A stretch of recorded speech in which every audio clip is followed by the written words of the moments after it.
Same day death sentenced. That cannot be how you run a country, babes. That cannot be.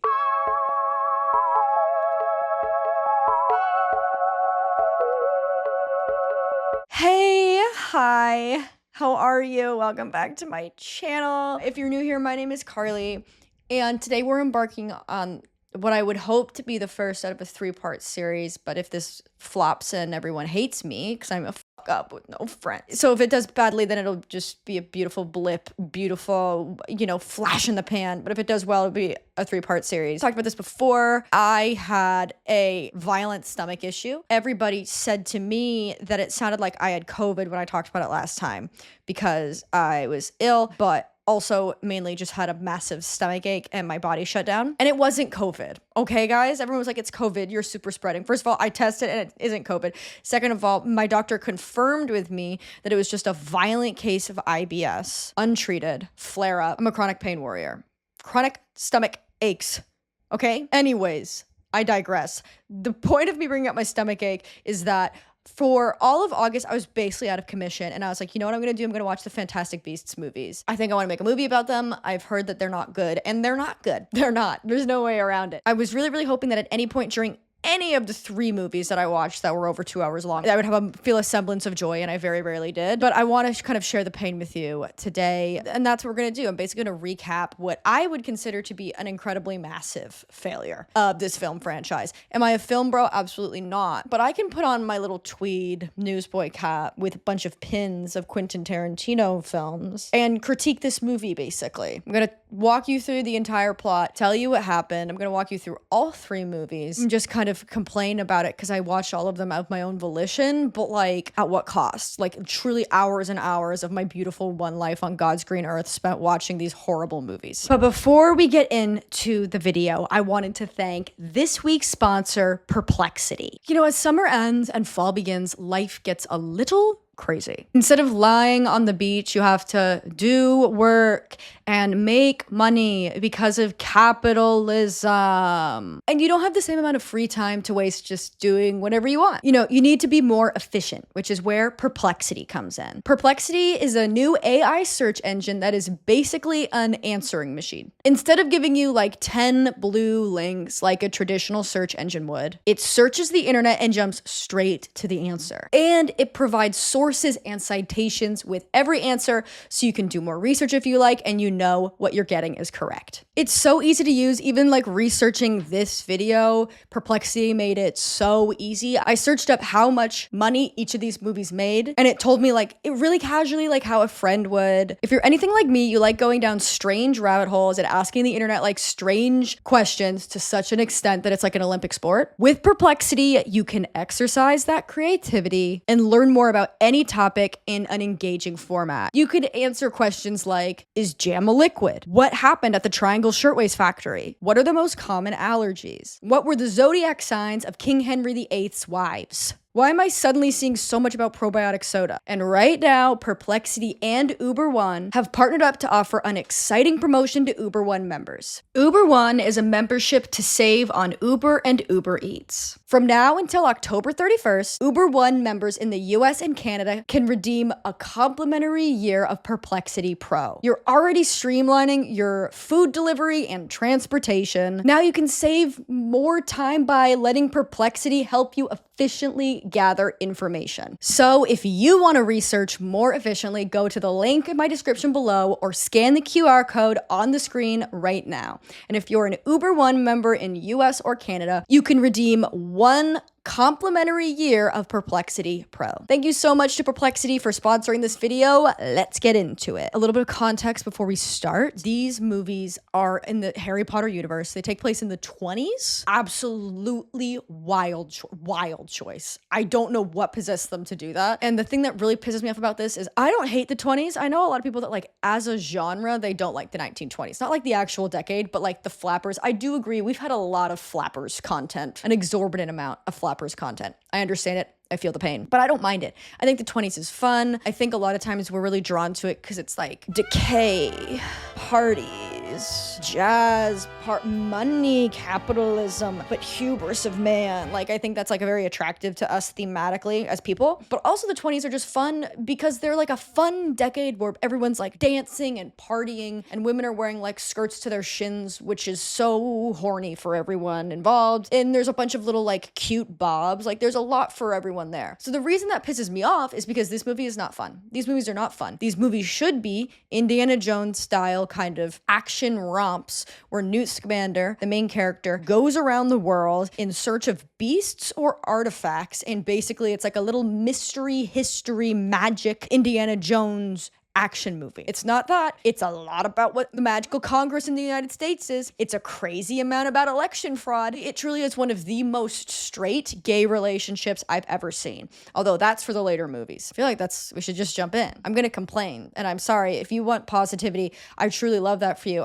I'm with you. I agree that like positivity is one of the only ways we can make our one life here on planet Earth palatable, and it allows for us to escape from the horrors of every day. I can't talk about these movies and be positive. I can't.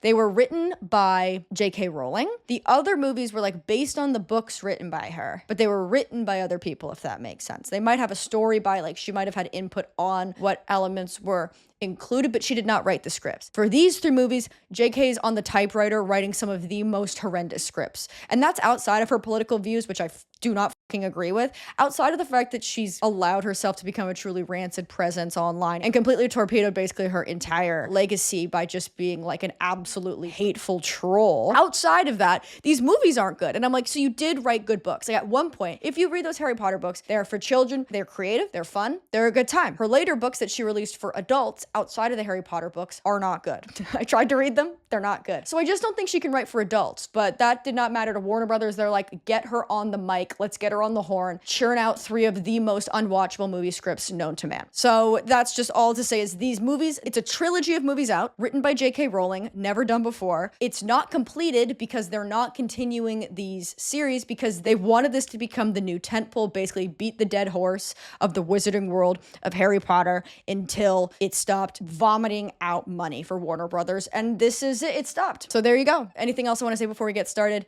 J.K. Rowling, like, honestly, and here's what's gonna happen, because every time I say this, somebody's like, actually, what did J.K. Rowling do wrong? What did she do wrong? Talk about biology, blah, blah, blah. And just fucking leave. Like, you don't need to watch this then. This is not for you. Just go and take your horrific viewpoints and, like, scream at the sky until someone gives a shit. I really don't care. Sorry, I've been in a rancid mood all week. If I'm not getting my period, we've got bigger fish to fry because something is wrong. But now I get to turn that energy towards people who are hateful. Because people are always like, I'm actually not even a fan of J.K. Rowling. I don't even actually like J.K. Rowling. I just know that her politics are good. And it's like, people who dedicate their entire lives online to being transphobic on the internet, you need to get a hobby, and you also quite simply need to get, like, try a lobotomy. I don't know. Okay, now that I've actually spat some facts on here, let's begin. So the first movie is Fantastic Beasts and Where to Find Them. A couple of things to note while you're picturing these beautiful scenes in your head. There's a lot of visual effects. There are basically no practical effects in the entire movie. It's all CGI. It takes place in New York City in the 1920s, which I said before. You would think, oh my god, glitz, glamour, the jazz age, all that stuff. You'd be absolutely wrong. It's got the visual language of like the last maybe like 2 or 3 Harry Potter movies where everything's just gray. It's giving Pretty Little Liars filter, Twilight filter. Everything is gray for no apparent reason. Why would you pick a fun decade to set this all in if you're just gonna make it gray? Great motherfucking question. Now our hero over here, that's Newt Scamander, played by Eddie Redmayne. He is a magical zoologist. He is traveling the world collecting information for his book Fantastic Beasts and Where to Find Them. He loves animals. One thing about Newt Scamander, he loves animals. Some might even say he relates more to animals than he does to people. He is, I don't feel like this is a swing to say, basically like incredibly autistic coded. It's not stated because there's nothing J.K. Rowling loves to do more than be like, what do you mean there's no gay characters? Ever heard of one Dumbledore? gay, even though it's never been stated. I do think Newt Scamander is autistic. He has a very hard time relating to people. Eddie Redmayne plays him kind of like, he does play him how he plays Stephen Hawking, because he played Stephen Hawking in The Theory of Everything, kind of like, you know, autistic coded. Eddie Redmayne's Newt Scamander it's giving Stephen Hawking. I do actually find it quite charming. In the very beginning, I found the caricature a bit overwhelming and like a lot. I also basically watched this movie a couple of weeks after I saw him doing, you know, the cabaret performance at the Tonys. So he's like, welcome and bienvenue, welcome. You know the clip. You have to know the clip. So I'm already like skeptical going into this, being like, you're doing quite simply too much. You're doing the most anyone's ever done. But I actually think his depiction of this character is very, very charming. It's very whimsical. These movies really miss the whimsy of the other movies. Like, they're not fun. They're just kind of depressing with like one little magic thing thrown in, or like a reference to the Harry Potter movies to be like, I know this movie sucks, but remember those good movies that you're not watching right now? Those are pretty fun, but very charming. He has a big briefcase with him. It's like, you know, when you open it, it's like massive inside. He can like step inside and he's got all his beefs in it. Beefs? No, he doesn't have beef in the briefcase. He has beasts in the briefcase. I gotta take this sweater off. I'm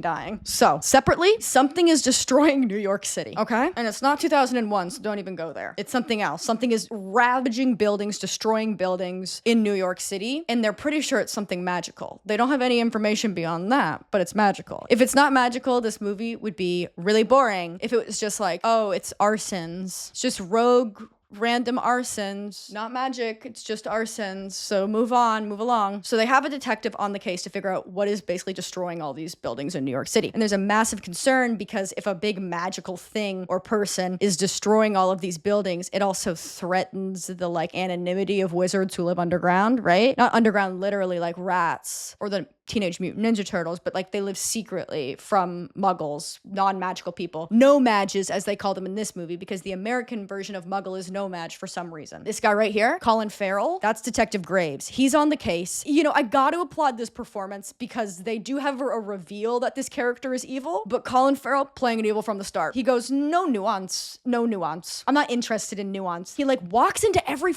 fucking scene like this.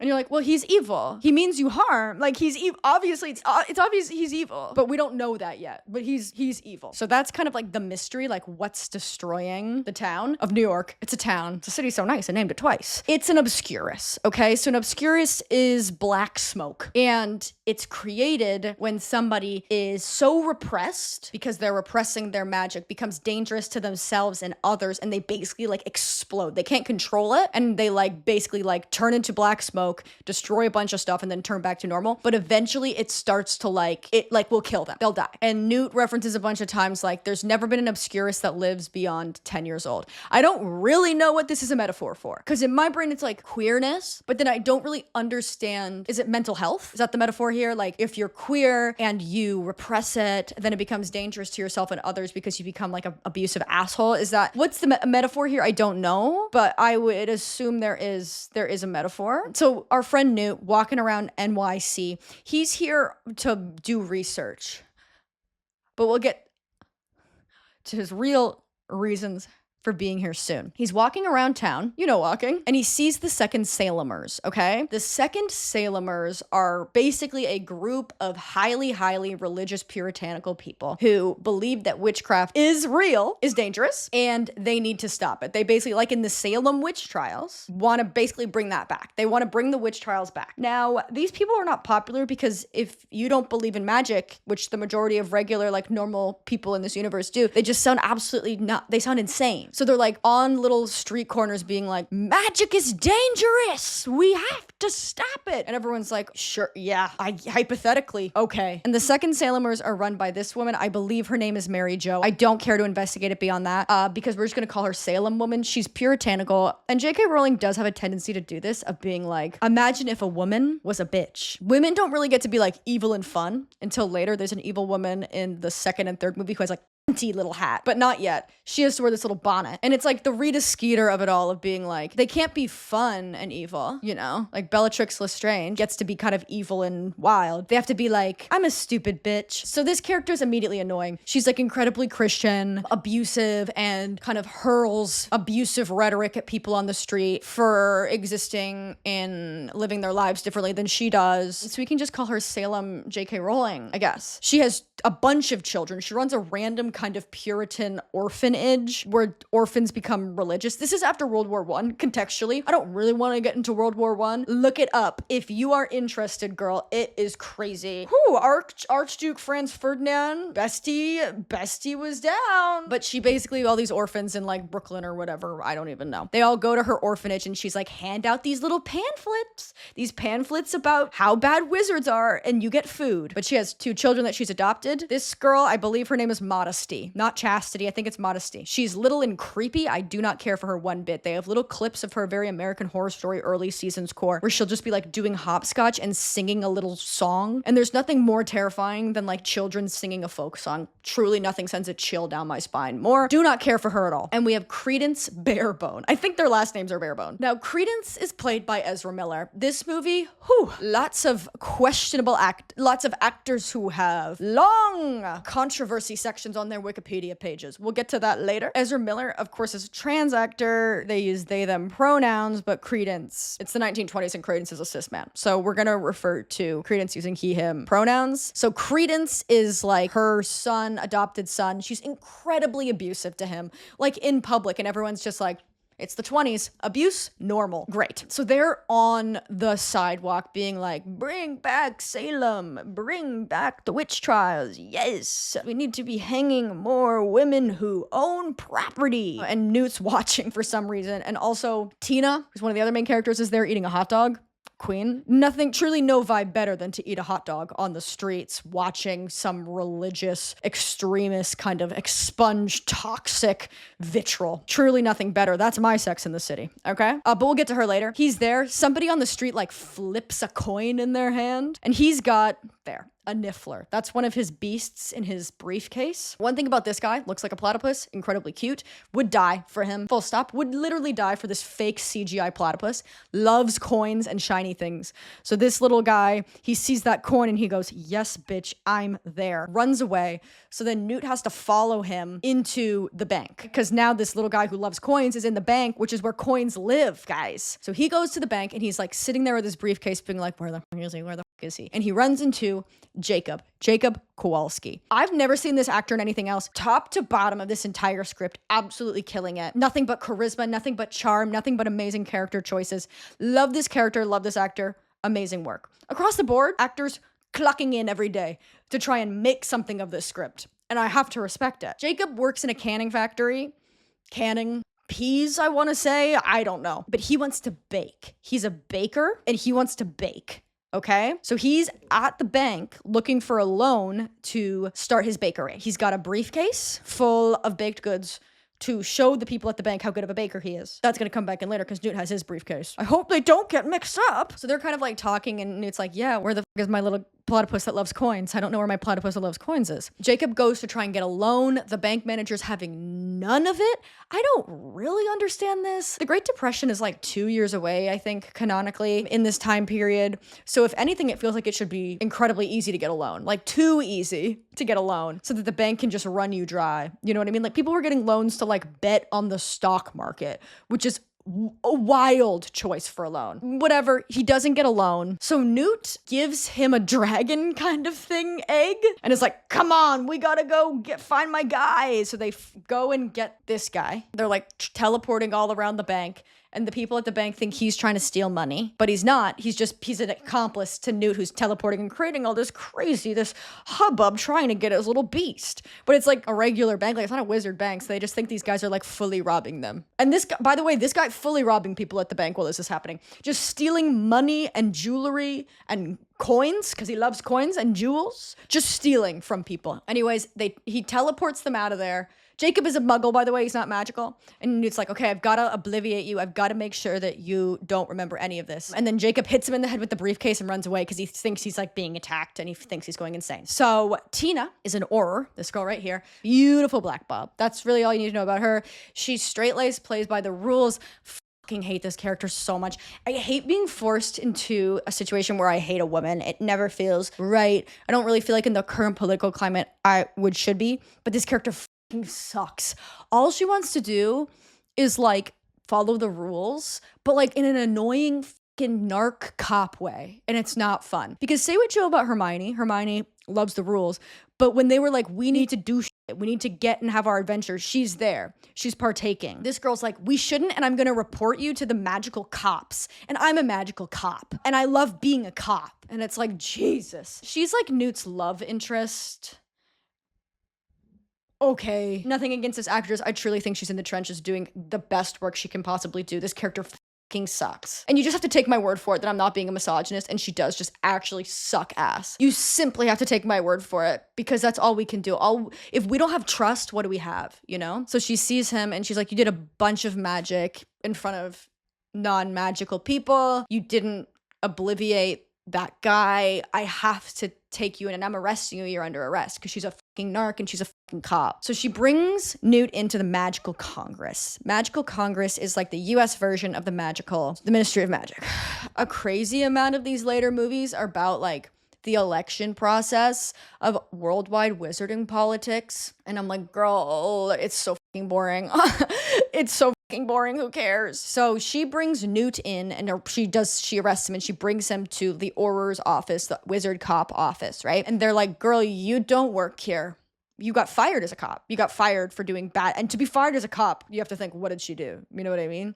You did violence and you got fired as a cop. Please stop doing just like arrests. You're not a cop anymore. So this is, I feel like, end of Act 1 moment, kind of. What you need to know is a big law in the States for some reason is that wizards, or maybe it's in the world because it's the 20s, but wizards can't have relationships with muggles. It's illegal to have a relationship with somebody who's not magical. Okay, it's gonna come in later in the most crazy plot twist that makes no sense, but that's for a later, also horrible movie. And also, in the process of getting arrested, they've basically released all of Newt's creatures into the city. And they know that a creature is destroying the city. So he's like, they're gonna get blamed for destroying the city. We've gotta catch them all. Gotta catch them all. He wants to be the very best. You know what's actually crazy is that the amount of times I forget my ATM pin, you wouldn't believe it, but I have the entirety of the Pokemon theme song still in my head. That can't be a proper allocation of brain matter to memories, but nevertheless, I digress. So they're like, we gotta get all of my creatures back. So they're like, first step, we need to find Jacob and we need to erase his motherfucking memory. Let's go. Meanwhile, the second Salemers, these freaks, these creepy little freaks down here, they're going to the newspaper being like, we would like to take out an ad that says witches are bad. And the senator, a New York senator, runs the newspapers. Sure. They're like, we're not going to do this. And the senator literally goes to Credence, who has like this pamphlet being like, this is to show that wizards are real and they're bad. And he crumples it up and then pushes it back into Credence's hands and is like, here you go, freak. Why don't you put this into the trash where you belong? It's like, babe, you're a senator and this is a child. You can't just call a child a freak in public. So he's angry. Ooh, oh no. Ezra Miller's they're doing a lot of like shaking acting and just kind of clenching their jaw. Like every time something bad happens to Credence, which is literally constantly, they get abused by literally every single person in this movie, they just kind of go like, you're like, uh-oh, I wonder who the Obscurus is. Surely not the person who's literally having an aneurysm every time somebody's mean to them. So Tina and Newt find Jacob. Jacob got bit by one of Newt's creatures. They capture the creature who's like kind of, it's giving sloth. And then they're like, well, we need to take Newt back to Tina's apartment because I need to tend to his wounds and make sure that they're not infected before we wipe his memory and release him. So they go to Tina's apartment where we see her sister, Queenie. This actress having the time of her life. Every time she's on screen, I'm on my hands and knees kissing the motherfucking ground. So happy she's here because she's playing a flapper. Tina speaking to normal voice. This is how every single line she reads goes. Well, hiya. Well, I'm so happy to see yous. Absolutely no notes. Why do you two sound so different even though you're sisters? doesn't matter. Queenie can read minds. She's a typical girl's girl. She's pretty. She loves boys. She's very nice and sweet, very emotionally driven. And the best way I can describe these two characters is that this is the sister who's blue and this is the sister who's pink. Like, you know, when you grow up and your parents allocate different colors, Tina is blue sister and Queenie is pink sister. So they have dinner. She reads Jacob's mind and he's like, what, you can read minds? And she's like, don't worry, sweetie. Most boys think what yous was thinking when they see me or whatever. But she's having the time of her life. Love her. They have dinner. They go to bed and Newt's like, come on. They climb into his briefcase and like see the animals or whatever. I believe one of the animals he has is this fucking bird that he needs to release in Arizona on the request of Dumbledore. Great. Dumbledore's here and he's Twinkie, by the way. He's not in this movie. He's played by Jude Law with sparkling blue eyes. Gay, gay, gay, gay, gay, gay, gay, gay, gay, gay, gay, gay, gay. So that's what's happening. He's like feeding all the animals and he's like, okay, come on, Jacob, we need to go catch the animals. They go catch the animals. Newt also has this little leaf guy that sits in his pocket and like can pick locks and it's just always like, and they're like buddies, okay? They go to Central Park and they get this rhino back in the case. I don't really know the physics of it, but Newt does this whole like mating dance and the rhino tries to attack Jacob because Jacob puts like a bunch of musk on and it tries to basically f*** Jacob. Like this f***ing thing, it's like, one please, I think I'll f*** him. But they get it back into the case. They're collecting all of the animals. This part, romp, absolute romp. This should be what every movie is. Like the CGI makes it so that nothing really matters, which is a bummer. Like I think a mix of practical effects and CGI can be used really well, that like so that it feels real and like there's stakes, but you're not like, yes, they got the rhino back, because you're like, well, it's not fucking there. It doesn't look good. They go back in the case and feed the animals and Jacob's like, I love this. This is so much fun. These two have a very fun dynamic where like Newt has a hard time reading social cues, but is very smart. And Jacob is like very much in awe of his smarts and how interesting he is, but also like can help him be like more socially aware. Very fun. They go back into the case and they find out that Newt has an Obscurial in his briefcase, but it's a different Obscurial. Newt tried to save her. I believe she was in like Kenya. He's like, I tried to save her, but I can't. He's like, but this is not the Obscurial that's killing everyone. Anyways, they get out. Tina gets the case and narcs on them and turns them in. And they're like, babe, you do not work here. You are not a wizard cop. Stop doing citizen's arrest. And she's like, they have all these beasts in here and I need to turn them in. They're like, wait, you have beasts in here? And they basically all get blamed because they think that Newt's beasts are the ones that are destroying New York when we know it's the Obscurial. This is all happening. This is the wizard president. She wears beautiful headpieces the whole time. Absolutely no nose there. They're like, Newt, explain yourself. And because he has autism, like they misunderstand him and his intentions and they think he's being like willfully kind of like aggressive and evasive. Again, maybe autistic people have a different take, but I actually think that this is interesting and Eddie Redmayne is doing good acting. So they take the case and then immediately sentence them all to death.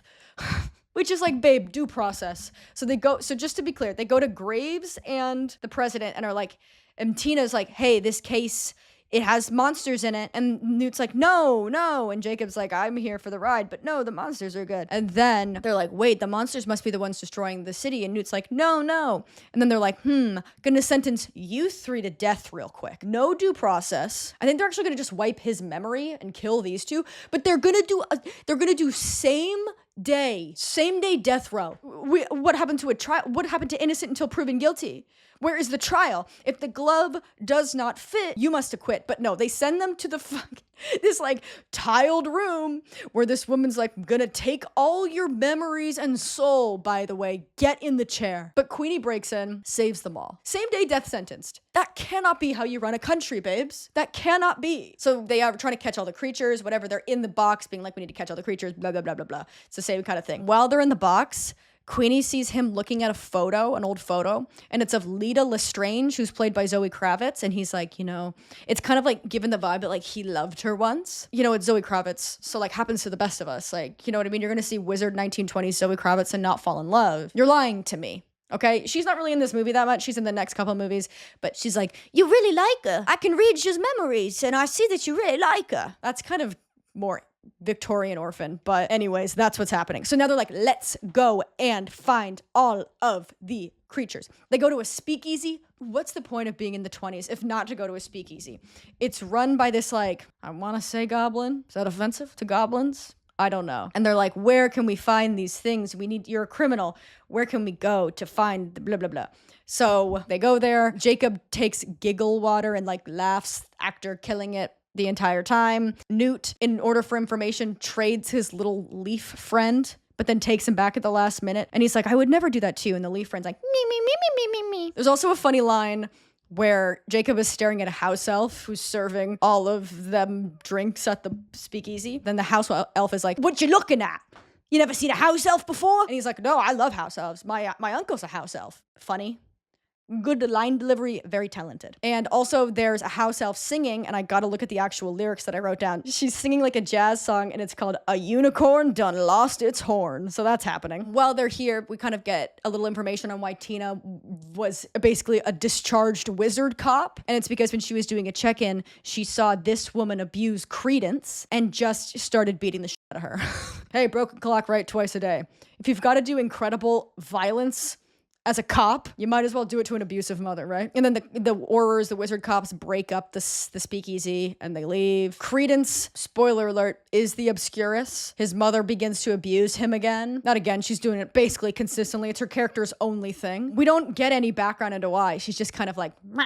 So he explodes like as a Obscurus and like turns into this kind of black cloud and absolutely murders her. She's absolutely dead. May she rest. May she rest. So now Credence has gone full Obscurial vibes and is just destroying different buildings throughout town. And Graves is like, oh, I need to get on this.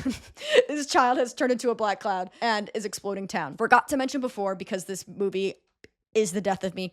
Earlier on, after Credence was abused by the senator was murdered, which made the president like, okay, so this is bad for us because the muggle senator is murdered. So she thinks that Newt's creatures also murdered the senator.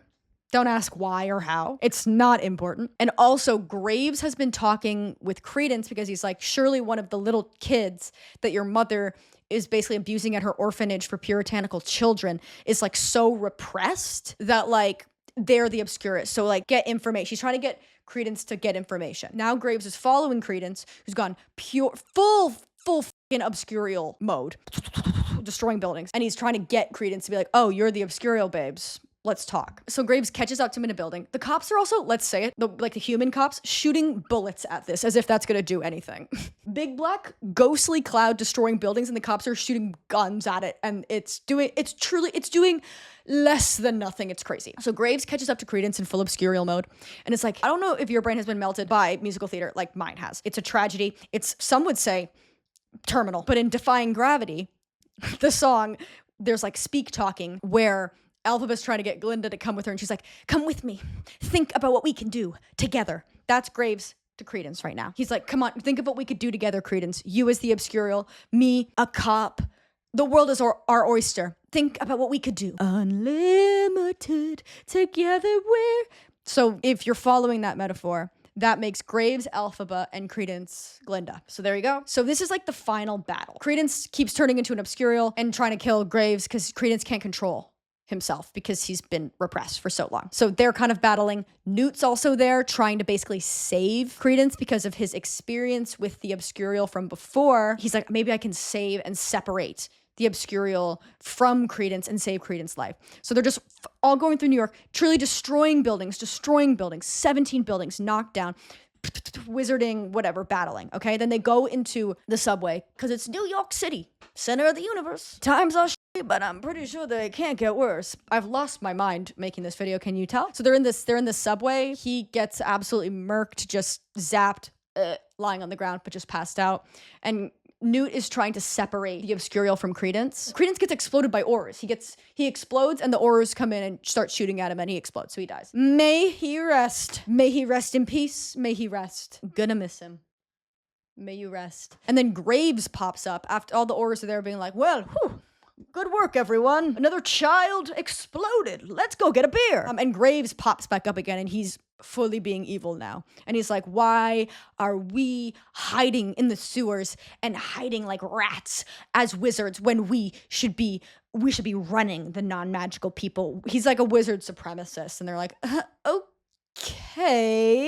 okay, interesting political opinions. And then Newt's like, wait a second. And they arrest Graves because he's trying to use an Obscurial alphabet, an Obscurial. Think of what we can do together, defying gravity. He's going, so if you care to find me, look to the western sky. They arrest him, and Newt takes basically a mask off him. Like, it's literally like a teen drama. He unmasks him to reveal that he's actually the evil wizard Gellert Grindelwald, played by Johnny Depp. And they make him like basically like got like 2 different contacts and like white as a sheet, white hair for some reason. He's Grindelwald now. And before Colin Farrell was just being evil like this, Johnny Depp being like, okay, turn back on. I'm not done. My Johnny Depp impression was simply too good and the light turned off. Okay. Johnny Depp doing too much. We don't have time to unpack the Johnny Depp of it all, but it is such a jump scare to just look at Colin Farrell, have him be unmasked, and it's Johnny Depp with colored contacts and in a white House of the Dragon Targaryen wig. And he's like talking to Newt and they're like taking him away. And he just turns to Newt and goes, will we die just a little? And I looked this up because what the could this possibly mean? Newt in character in like canon is like, what? Will we die just a little? The chokehold, will we die just a little, has on my brain cannot be understated. Will we die just a little?